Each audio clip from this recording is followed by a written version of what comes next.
Hey guys, what's up? My name is Sean Winnie today. Gaya ng sinabi ko kanina, pag-uusapan natin itong umiikot na di umano draft ng pagpapadismiss ng impeachment trial ni VP Sara. So basically, ayon nga dito kay Senator Amy Marcos, hindi lang isang version ang umiikot. No?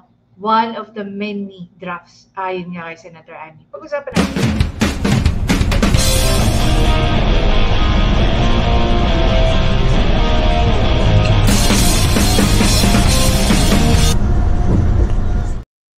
Anyway guys, again, maraming salamat sa pagtutungkay sa atin.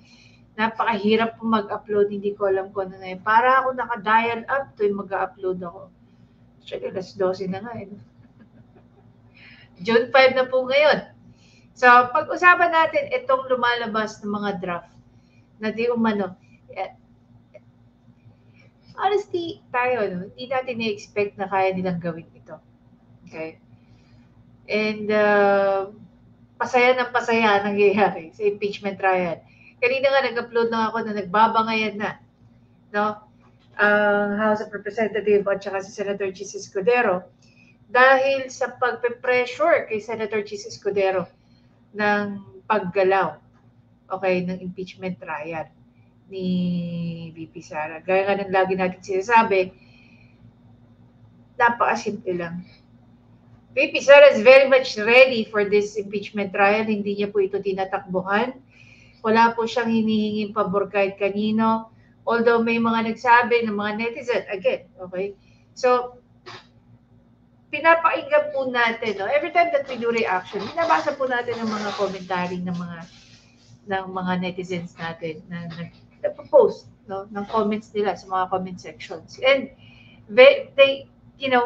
they raise a very valid questions every time na nakakabasa tayo. At meron pa rin mga walang kwentang comment, meron din talaga makabuluhan ang kanilang comment. So here, one of the things that nakakatawa, no, and even the congressmen, no, from the House of Representatives, sabi nila, takot ba sila kay Sara Duterte?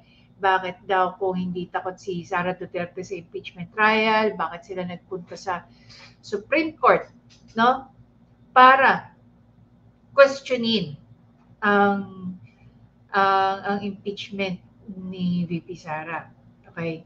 Well, for starters, we don't know exactly kung ano ang kini-question doon, but definitely ang pinaka-buod or gist or summary nun is kini-question nila kung ito ba ay hindi pasok sa 1-year bar, no, ng isang candidate, ng isang public official or impeachable official, gaya ng hindi po pwede, no? Kasi looking at the timeline, guys, yung impeachment rule ng House of Representatives po ay available online.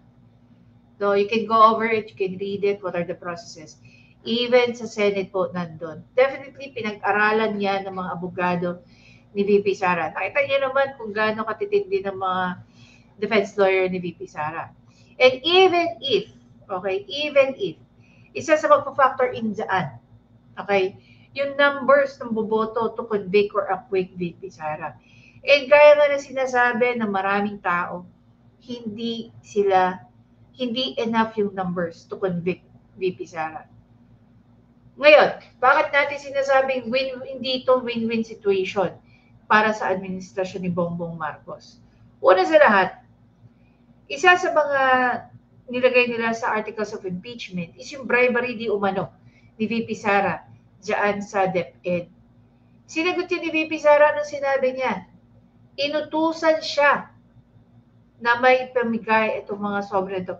We don't know exactly the details, but we want to hear the full story of that. Now, the other question that can possibly arise from that particular scenario is, sino nag-utos sa kanya? Bakit siya inutusan? Ano yung purpose ng pagbigay ng pera dito sa mga opisyal ng DepEd? Diba? Another question there. Bakit tinanggap ng mga taga-DepEd? Hindi ba possible na pag ikaw ay tumanggap ng pera, lagay o kung ano pa man to provide favor, hindi po ba yan labag sa graft and corrupt practices ng isang public official or ng public employee? We don't know. We have to know from there. Diba? Kaya nga napaka-importante no, na matuloy ang impeachment trial. It's not because that we wanted VP Sara to be impeached, but we want to hear the side of her story. Diba? Sabi nga niya, gusto niya raw iklaro yung kanyang pangalan. Hindi lang makakaklaro ang pangalan ni VP Sara dito. Because for her to answer all the allegations, maglalabas si VP Sara ng mga ebidensya niya rin. Diba? Isa na dyan yung sinasabi sa bribery. Okay? Ano pa? Yung impeachable offense niya, bakit hindi siya pumunta sa SONA? Hanggang ngayon natatawa pa rin ako. So bakit sa tingin nyo, naggagalaiti ang House of Representatives? No, yung mga kongresista dyan, iba. Bakit nanggagalaiti? Pinapatay ba nila ang impeachment trial? Hindi. They're just stating facts. Gaya nga na sinabi dito ni Senator Amy Marcos. One of the many drops na iba-iba ang pakay. Parang pangatlo na yung nakita ko. Maraming versions, lahat ay naghahanap ng pinakamabisa at pinakanaayon sa batas ang solusyon. Yung walang butas. Knowing Senator Amy Marcos. Alam niyo naman pag trumabaho yan, napakapulido. Diba? Hindi yan pawarla-warla ng trabaho. Hindi yung pawasiwas-iwas ika nga. Hindi yan trumabaho na parang si Rafi Tulfo na maraming correction na kailangan gawin sa mga ginagawa niya. When it comes to Senator Amy Marcos, she's a different animal. Dito nga ngayon, nakita natin ang isang post galing sa ating kaibigan na si Old School Pinoy. So, na-share niya sa atin, na-share niya sa post niya just about 3 minutes ago, ang isang draft. Okay? Na may paper trail dito. Congress.gov.ph, media view, content, House transmit impeachment complaint to Senate. Okay? So, kung makikita nyo, ito, introduced by senators. Again, this is just a draft, no? And you can go check it for yourself. Declaring the de facto dismissal of impeachment case against VP Sara Zimmerman Duterte by operation of the 1987 Constitution. Ngayon, kung babalikan natin itong background nung pinost ni VP Sara, so makikita dito guys, no? Almost pareho. Okay? Yung pinapakita natin dito. Ano ba ang nasasabi ng kanilang House Resolution? Whereas on February 5, 2015, 215 members of the House of Representatives signed an impeachment complaint against VP Sara Zimmerman Duterte, which constituted the articles of impeachments against her. Okay? Palakayin natin para mabasa niyo rin. The House Secretary General officially transmitted and endorsed the articles of impeachment to the Senate Secretary in the afternoon of February 5. However, the articles of impeachment were not presented in the Senate plenary on that day because the same had to undergo the necessary staff work prior to its inclusion on the plenary's agenda. Whereas on the same day, the Senate adjourned its session in accordance with the legislative calendar embodied in the Senate Concurrent Resolution number 20. Whereas because of the timing of the transmittal of the articles of impeachment, the Senate was unable to constitute itself as an impeachment court despite the lapse of more than 100 days since the transmittal of such article. Whereas Article 11, Section 3 of the Constitution, Paragraph 6 of the Constitution clearly provides that the Senate shall have the sole power to try and decide on all cases of impeachment. When sitting for the purpose, the senator shall be an oath of affirmation when the Senate President of the Philippines. So basically, this is just one part of the resolution. So basically, if we're going to go over here, it says that the Senate shall have the power, the sole power to try and decide on all cases of impeachment. No? Doon tayo sa N, decide on all cases. So, ano ang unconstitutional dito na sinasabi ng mga congressman natin? When in fact, it was bestowed upon the Senate that they are the sole, they are the only, okay, institution who has the sole power to try and decide on all cases of impeachment. So kung yan ang magiging desisyon ng Senado, anong gagawin na ano? Kasi nirespeto naman ng Senado kung ano naman ang power ng House of Representatives na nasa kanila ang sole power to initiate the impeachment complaint. Diba? Pinigilan ba sila ng Senado? Hindi. So ano ngayon ang mangyayari dito?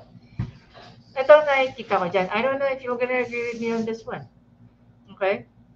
Again, you can look it up dun sa post ni Old School Pinoy on Facebook. Ito lang yung nakikita kong possible dyan. Hindi sila matatapos sa pag-iingay. With VP Sara, she just want to end everything. Yung pag-iingay ng mga taga-House of Representatives. At mapatunayan niya ng itong mga sinasabi ng mga taga-House of Representatives, it doesn't bear any truth, di ba? In such a way na, halimbawa, yung pinangalanan nilang tawag dito, may meron akong nakitang video na inawardan, okay, na gusto ko rin ipakita sa inyo. I think it was NTF-ELCAC Who said that Dali nga. I hope makita ko pa yun. Yung inawardan ng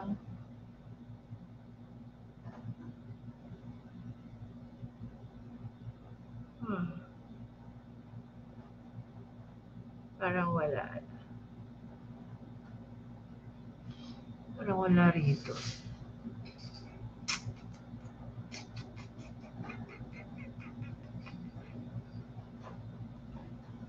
Tingnan natin yung repost. Repost.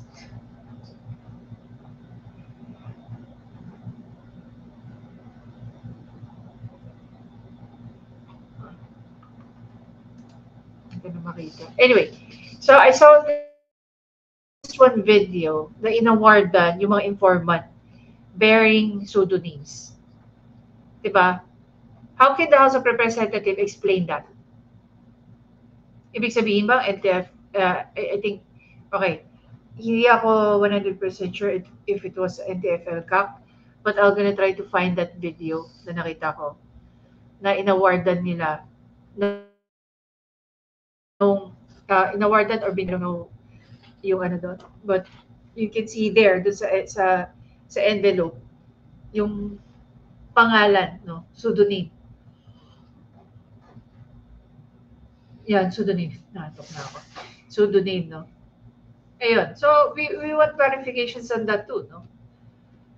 Kung ganyan yung tingin nila kay VP Sara, be using a pseudonym doon sa confidential fund niya. They should treat the same way doon sa mga nagbibigay ng mga incentives, rewards, or money. Okay? Doon sa mga informant na gumagamit ng pseudonym, including Bongbong Marcos, who has a confidential Intel fund. Diba?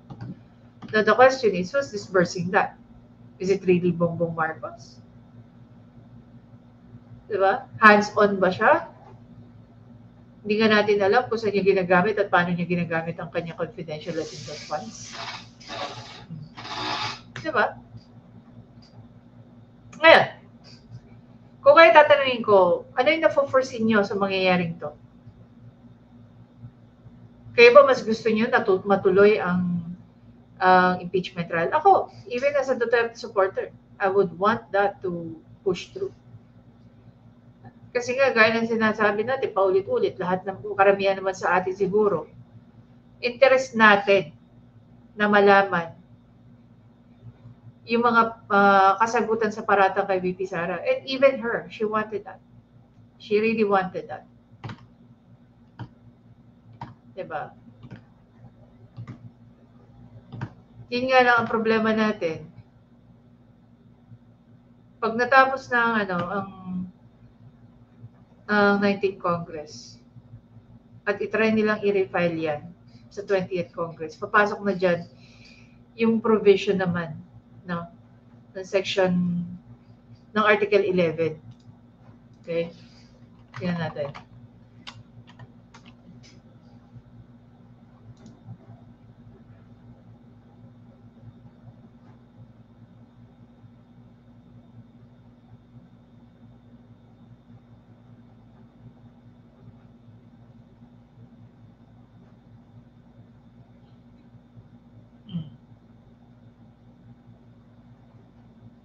So here,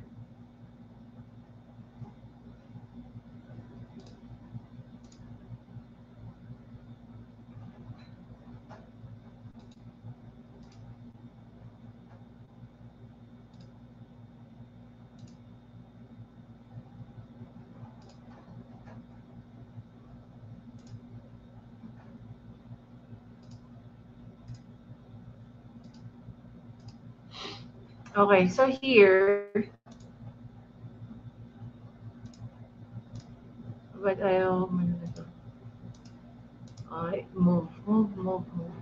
Ayan. So sabi nga rito,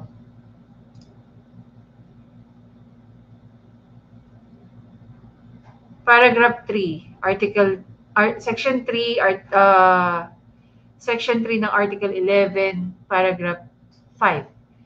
No impeachment proceeding shall be initiated against the same official more than once within a period of 1 year.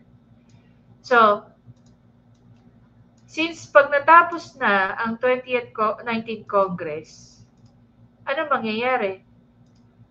Kailangan nilang i-refile yan by 20th Congress. At pag ni-refile yan, magkikick in na itong paragraph 5 ng section 3, article 11.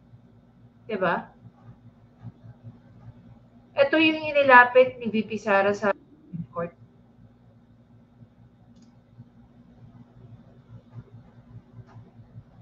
So, sa madaling salita,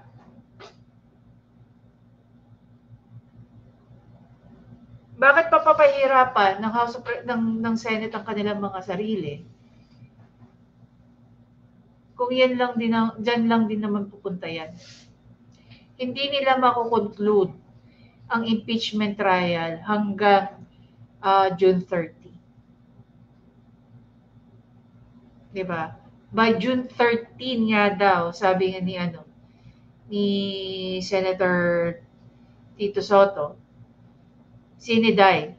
Hindi ko alam anong ibig sabihin ng siniday. Pero may nagsasabi din okay, take it as a grain of salt. May nagsasabi din na pagdating ng June 13, yung mga natalo at tapos na ang term is yun na yung parang last day nila eh. Parang ganun yung effect nun eh. Okay? Parang ganun yung effect niya. Kasi by June 30, syempre, uupo na dyan yung mga bagong senator. I-welcome na natin si Marcoleta. Diba? Siya lang naman yata yung yung senator na sobrang hinihintay nating dumating.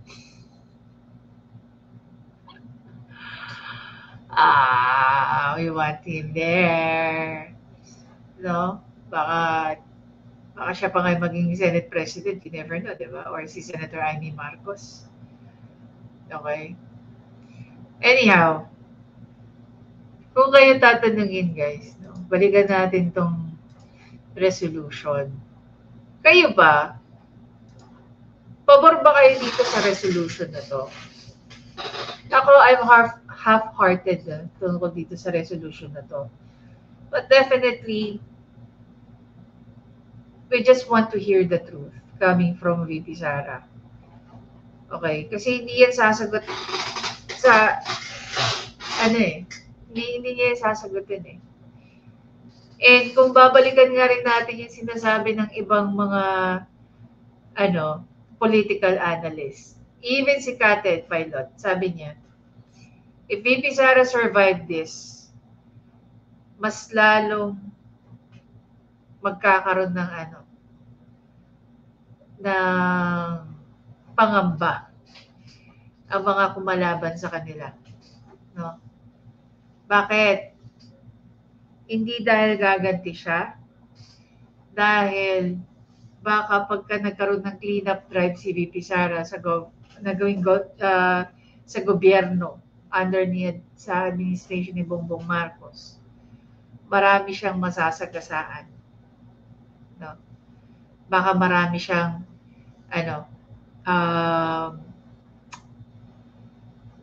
mapakasuhan, lalo na pagdating sa graft and corrupt practices. Diba? Pero again, balik tayo dun sa exciting part.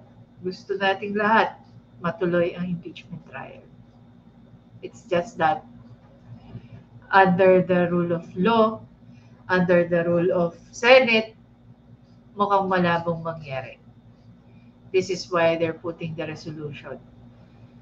Well, it's still a draft. We don't know if it will, it will push through. Magdedepende pa rin yan. We'll see from there. Diba? Anyway guys, again, maraming salamat sa panonood. Please don't forget to subscribe, like, at i-comment nyo na yung thoughts nyo dito. Gusto nyo bang matuloy yung impeachment trial? Gusto nyo bang matuloy itong resolution na to? O gusto nyo magkaroon ng bloodbath? Same lang naman yung question ko kung gusto nyo matuloy yung trial eh. Dapat na tinanong ko, gusto nyo bang matuloy yung bloodbath? Because definitely it's not a win-win situation for the administration of Bongbong Marcos. There could be a possibility that this impeachment trial will drag him. Diba? There's a possibility. Should I also ask, do you think there's also a possibility na ma-impeach si Bongbong Marcos within the last 3 years of his term?